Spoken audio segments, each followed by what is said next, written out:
Hi everyone, welcome to Raj Malhotra IAS group. I am Ankit Kaushal. Hopefully आप अपने घर में सब अच्छे होंगे। तो गाइस अच्छे रहिए, ध्यान रखिए अपना।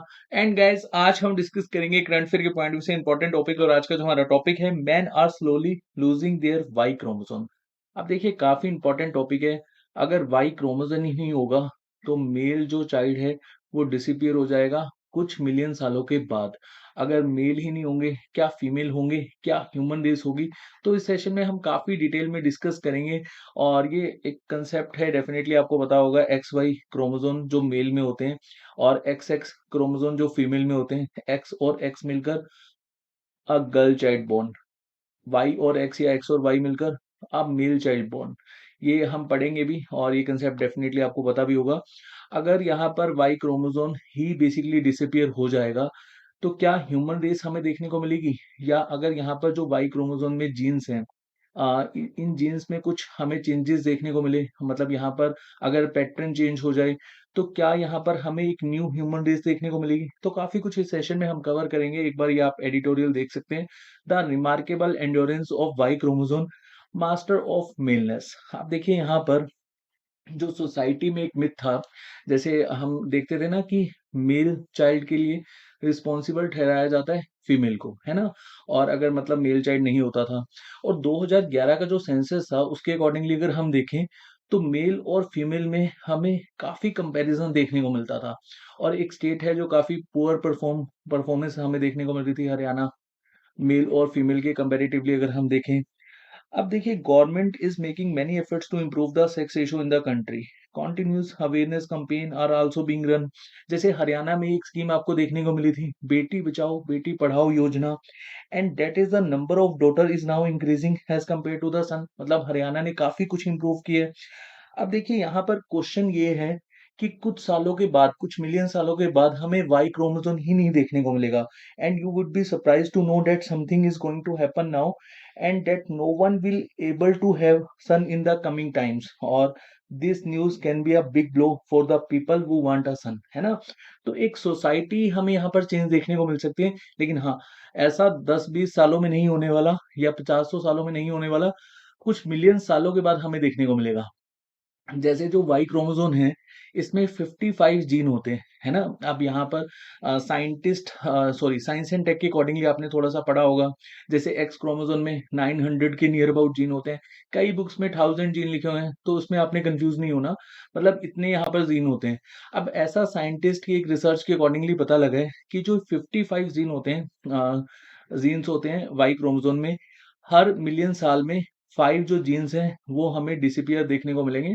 तो लगभग 11 मिलियन सालों में जो मेल चाइल्ड है वो डिसअपियर हो जाएगा। और अगर मेल चाइल्ड डिसअपियर होगा तो क्या फीमेल चाइल्ड हमें देखने को मिलेगी, क्या ह्यूमन रेस हमें देखने को मिलेगी? तो यही बेसिकली हम इस सेशन में अच्छे से समझेंगे। अब देखिए 200 to 300 million year ago, in a common ancestor of all mammals, the Y chromosome has had unique genetic journey. Embedded within DNA lies in remarkable tale of evolution। अब इसको हम साइंस एंड टेक के accordingly नहीं समझेंगे कि chromosome में DNA किस तरह से हमें देखने को मिलता है, या क्रोमोसोम को हम डिटेल में नहीं डिस्कस करेंगे। और क्रोमोसोम के अकॉर्डिंगली हमें काफी जेनेटिक डिसीज देखने को मिलती है, तो वो हम यहाँ पर कवर नहीं करेंगे, जस्ट करंट अफेयर के पॉइंट ऑफ व्यू से समझेंगे। And scientist published the complete genetic sequence of Y chromosome in 2003। अब देखिए यहाँ पर एक ह्यूमन जो बॉडी है या ह्यूमन, ये अपने आप में कॉम्प्लेक्स थ्योरी है। अब ऐसा मैं क्यों कह रहा हूँ? देखिए sequence provided outline of 23 million basis of the 60 million और so basis that together make Y chromosome. तो कितने यहाँ सीक्वेंस बेसिस हमें देखने को मिलते हैं, तभी हम यहाँ पर कहते हैं ना कि ह्यूमन अपने आप में बहुत कॉम्प्लेक्स है और इसकी स्टडी करना बहुत कॉम्प्लेक्स है। अब यहाँ पर अगर हम सिंपल टर्म्स में समझें, the sex of human and other mammal babies is decided by male determine gene on the Y chromosome, जैसे कि मैंने आपको बताया था। और कुछ सालों के बाद ये डिसअपियर हो जाएगा और उसके बाद हमें क्या यहाँ पर ह्यूमन रेस देखने को मिलेगी? देखिए अब यहाँ पर एक गुड न्यूज़ भी है। ऐसा सेम सा सिचुएशन हमें देखने को मिला है जापान में, जो रोडेंट हैं उनमें भी बेसिकली जो वाई क्रोमोसोम है वो डिसअपियर हो गया। लेकिन यहाँ पर जो जीन सीक्वेंस में हमें चेंजेस देखने को मिले हैं, मतलब यहाँ पर वाई क्रोमोसोम नहीं है, लेकिन फिर भी हमें मेल रोडेंट्स देखने को मिल रहे हैं। रोडेंट्स एक तरह से रैट को कहा जाता है, सिंपल वर्ड्स में अगर हम समझें। अब ऐसा कहा जा रहा है कि इन फ्यूचर के लिए हम देख सकते हैं कि मेल में भी हमें न्यू जेनेटिक सीक्वेंस देखने को मिले और उसके अकॉर्डिंगली हम यहाँ पर देख पाएँ, या फिर जो एक्स एक्स क्रोमोसोम है, ये एक्स क्रोमोसोम में ही हमें कुछ जेनेटिक सीक्वेंस चेंज देखने को मिले, या यहाँ पर साइंटिस्ट की रिसर्च के अकॉर्डिंगली अगर हम देखें, तो कुछ ना कुछ यहाँ पर हमें चेंजेस देखने को मिल सकते हैं। बट चलिए, एक बार हम सिंपल पॉइंट ऑफ व्यू से समझते हैं कि सेक्स डिटर्मिनेशन होता कैसे है।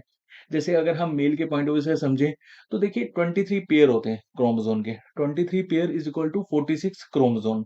अब यहाँ पर जो 22 पेयर्स हैं, इनको कहा जाता है ऑटोसोम्स क्रोमोसोम।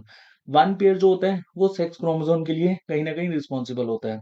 अब इसको हम फर्दर डिवाइड करते हैं। रिडक्शनल डिवीज़न आप देख सकते हैं 22 प्लस एक्स, 22 प्लस वाई, क्योंकि हम बात कर रहे हैं यहाँ पर मेल की। उसके बाद यहाँ पर फर्दर हम मिटोटिक डिवीज़न करेंगे और फिर यहाँ पर हम देख सकते हैं 22 plus X and 22 plus Y, है ना? अब इसको आप फीमेल के पॉइंट ऑफ व्यू से समझो, फीमेल में 46 क्रोमोसोम होते हैं, सेम मेल और फीमेल में 46 क्रोमोसोम ही होते हैं। 22 pairs autosomes and 1 pair sex chromosome. लेकिन फीमेल में एक तरह से हमें दोनों ही एक्स देखने को मिलते हैं। रिडक्शनल डिवीजन अगर हम देखें 22 प्लस एक्स, 22 प्लस एक्स, और यहाँ पर इसको फर्दर डिवीजन करो तो आपको इस तरह से देखने को मिलेगा। अब यहाँ पर होता क्या है, ये जो मिटोटिक डिवीजन है, ये किस तरह से वर्क करता है? मान लो कि यहाँ पर जैसे इसके अकॉर्डिंगली समझो, अब फीमेल से तो एक्स जाएगा, अगर मेल से वाई जाएगा, तो अब मेल चाइल्ड बॉर्न, ठीक है? तो क्लियर हो गया। अब यहाँ पर मान लो कि फीमेल से तो एक्स जाएगा, मेल से अगर एक्स जाएगा, तो यहाँ पर क्या होगा? Girl child born. क्लियर है?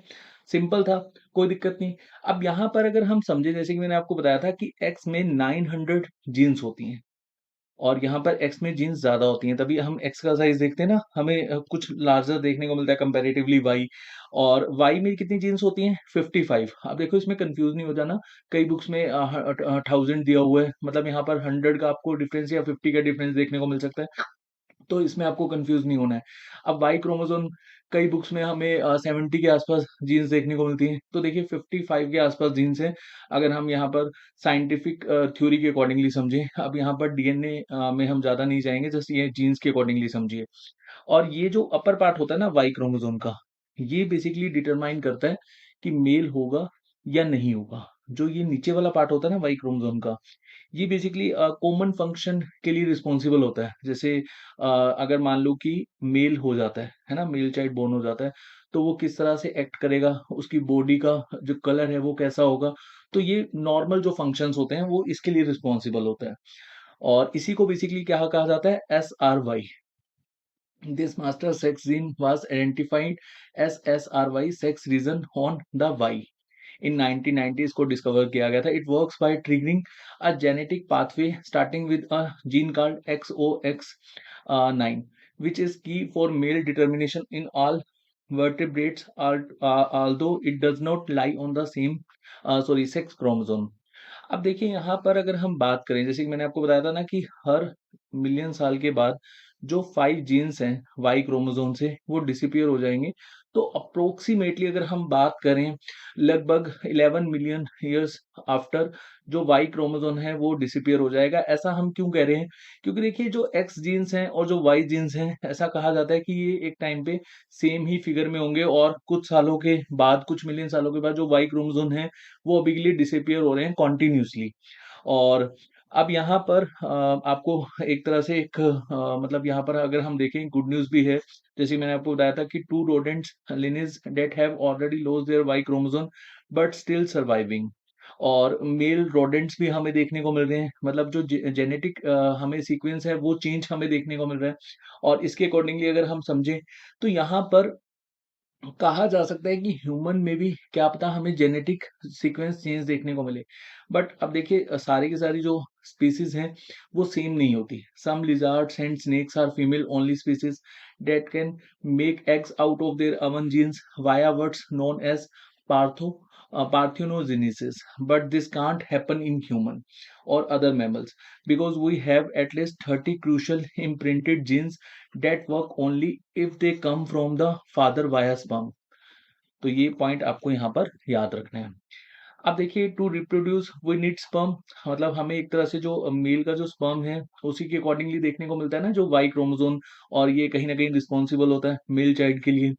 And the new findings support alternative possibility that human can evolve new sex determine gene. तो हो सकता है कि न्यू सेक्स डिटरमाइन जीन हमें यहाँ पर देखने को मिले। And the evolution of new sex determine gene comes with risk. अब ये ऐसा हम यहाँ पर क्यों कह रहे हैं, क्योंकि देखिए what if more than one new system evolves in different part of the world, तो हम यहाँ पर कह सकते हैं कि हमें एक न्यू स्पीसीज देखने को मिलेगी। And which is exactly what has happened with mole wolves and spiny rats. And so if someone visited earth in 11 million years, मतलब कोई अगर 11 मिलियन साल के बाद हमारी अर्थ पर आएगा, कि क्या पता उसको ह्यूमन रेस ही ना देखने को मिले, क्या पता ह्यूमन रेस में उसको बहुत सारी यहाँ पर डिफरेंसेस देखने को मिले।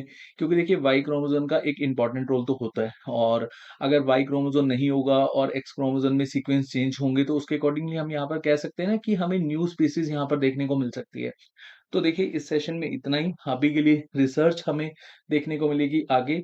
अभी हम इसमें यहाँ पर अभी कंक्लूजन में नहीं जा सकते हैं ना, अभी यहाँ पर रिसर्च चलेगी तभी हम यहाँ पर देख सकते हैं कि जेनेटिक सीक्वेंस किस हद तक जाएगी, और किस हद तक यहाँ पर हमें चेंजेस देखने को मिलेंगे। तो इस सेशन में इतना ही, नेक्स्ट सेशन में बहुत जल्द मिलेंगे, तब तक के लिए अपना ध्यान रखिए। Thank you so much.